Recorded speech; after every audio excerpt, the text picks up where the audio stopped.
اس event کو celebrate کرنا، منانا،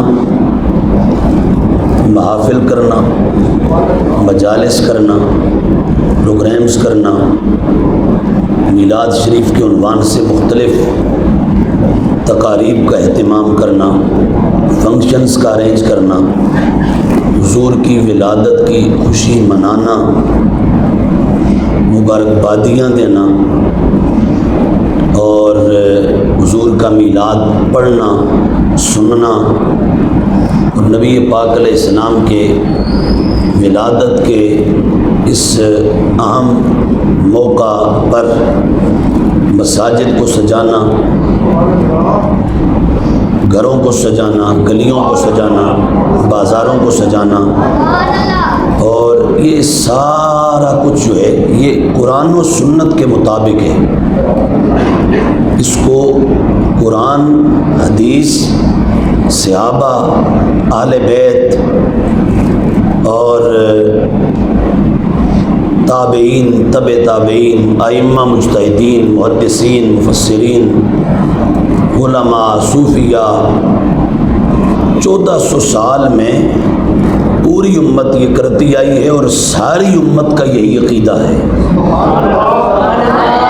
یہی نظریہ ہے اور یہی اعتقاد ہے اور یہ قرآن کا دیا ہوا تصور ہے۔ اب کچھ لوگ یہاں خام خواہ سادہ لوگ مسلمانوں کو جاتے ہیں، کہتے ہیں جی یہ آج تم کر رہے ہو تو یہ ابو بکر نے کیا تھا، ابو بکر کے دور میں 2 بار ربیع الاول آیا، انہوں نے اسے منایا تھا، عمر کے دور میں آیا منایا تھا، عثمان کے دور میں آیا منایا تھا، مولا علی کے دور میں آیا منایا تھا۔ وہ پوری ایک گردان پڑھتے ہیں اور کہہ لیں کہ اس معاملے میں حضور کے میلاد اور ولادت کی خوشی سے کچھ لوگوں کو اتنا چڑ ہے کہ وہ اس موسم کے آتے ہی اپنے کیلکولیٹر تیز کر لیتے ہیں اور ان کی گنتی، حساب و کتاب، میتھمیٹکس، جیومیٹری، لوگارتھم اور یہ سارا کچھ تازہ ہو جاتا ہے۔ باقی مواقع پر انہیں کچھ یاد نہیں ہوتا، اس موقع پر سب یاد آ جاتا ہے اور وہ پورا پھر ایک حساب و کتاب لگا کے تو لوگوں کو کہتے ہیں یار یہ آج کر رہے ہو، ابو بکر نے کیا تھا، عمر نے کیا تھا، عثمان نے کیا تھا، علی نے کیا تھا۔ میں نے کہا ہم ابو بکر سے بھی دکھائیں گے، عمر سے بھی دکھائیں گے، علی سے بھی دکھائیں گے، ہم عثمان سے بھی دکھائیں گے، ہم صحابہ اہل بیت اور پوری امت سے دکھائیں گے، لیکن یہ ذہن میں رکھو کہ صحابہ اہل بیت، تابعین، تابعین، پوری امت بعد میں ہے۔ اللہ تبارک و تعالیٰ کا قرآن، مولا تعالیٰ کا ارشاد، عرش سے اترنے والی وحی، یہ قرآن کریم پہلے ہے۔ سب سے پہلے کوئی بھی پرابلم ہو، کوئی بھی کویسچن ہو، کوئی بھی الجھن ہو، کوئی بھی سوال ہو، کوئی بھی عقدہ ہو، کوئی بھی مسئلہ ہو اور کسی طرح کی کوئی بھی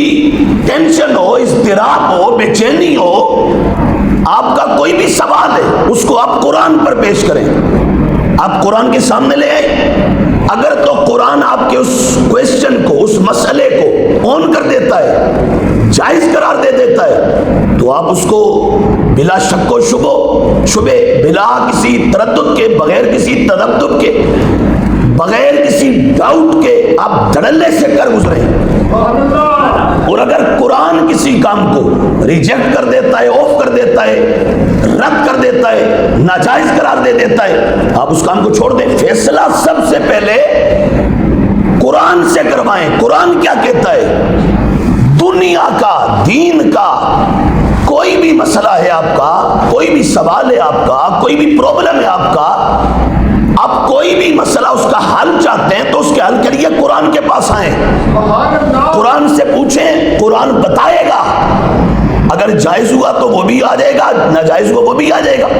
قرآن کے بعد پھر درجہ ہے مصطفیٰ کے فرمان کا، حضور کے حدیث کا، سنت کا، نبی رحمت صلی اللہ تعالیٰ علیہ وآلہ وسلم کے ارشادات، تعلیمات اور آقا کونین علیہ الصلوۃ والسلام کے فرمودات کا۔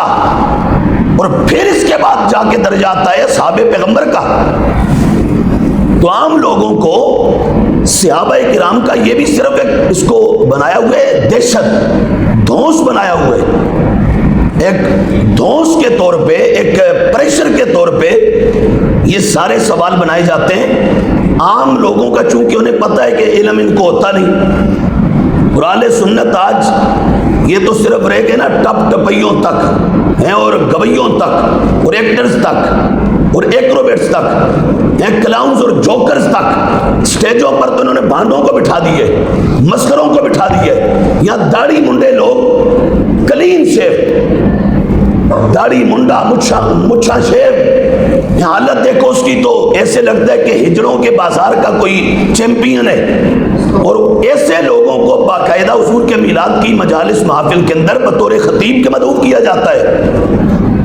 ان کا نام اشتہاروں پر، بڑے بڑے فلیکسز پر چھاپا جاتا ہے، تصویریں لگائی جاتی ہیں۔ داڑھی والے متشرع صاحبان جو وہ شریعت پر عمل کرنے والے بہت سارے اہل علم وہ نیچے بیٹھے،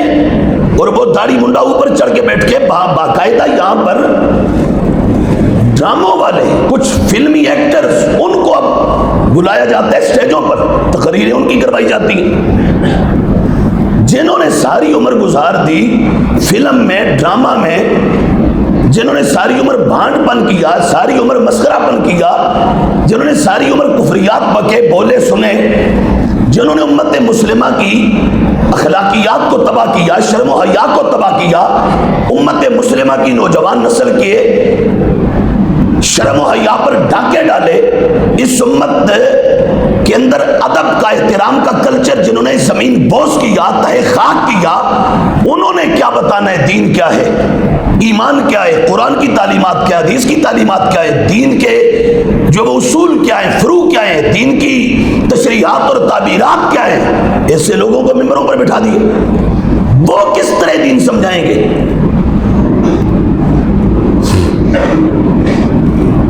اور اس میں بہت سارے نعتخوان ہیں، بہت سارے خطیب ہیں، بہت سارے نقیب ہیں، بہت سارے پیر ہیں، اس کے اندر نام ساتھ خطیب کا لگا ہوا ہے، نام ساتھ نعتخوان کا لگا ہوا ہے، نام اس کے ساتھ ایک پیر کا لگا ہوا ہے۔ اب یہاں تو پیر بننا ہے، نعتخوان بننا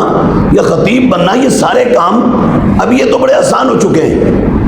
لوگ چند کلمات یا چند نعتیں رٹ لیتے ہیں، اور پیر ہے تو دعا کے چند کلمات لکھ لکھا کے یاد کر لیتا ہے، وہ محفل کی صدارت کر رہا ہے، اور اسی طرح کے وہ جس طرح کا پیر اس طرح کے نعتخوان بلا لیتے ہیں، اسی طرح کا خطیب بلا لیتے ہیں، جو کہتا ہے سب پیر صاحب کی نگاہ ہے۔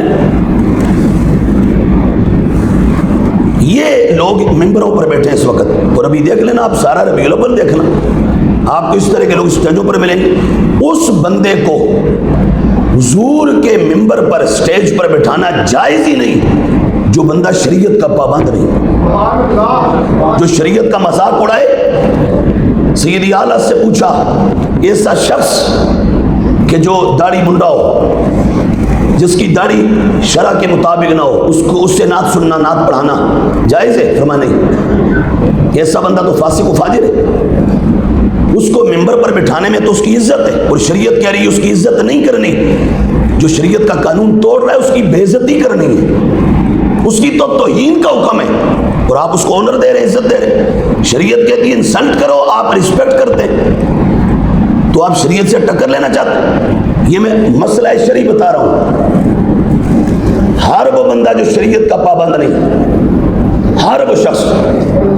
چاہے وہ کوئی قاری ہے، چاہے کوئی نعتخوان ہے، چاہے کوئی خطیب ہے، چاہے کوئی پیر ہے، چاہے کوئی نقیب ہے۔ آج کل نقیب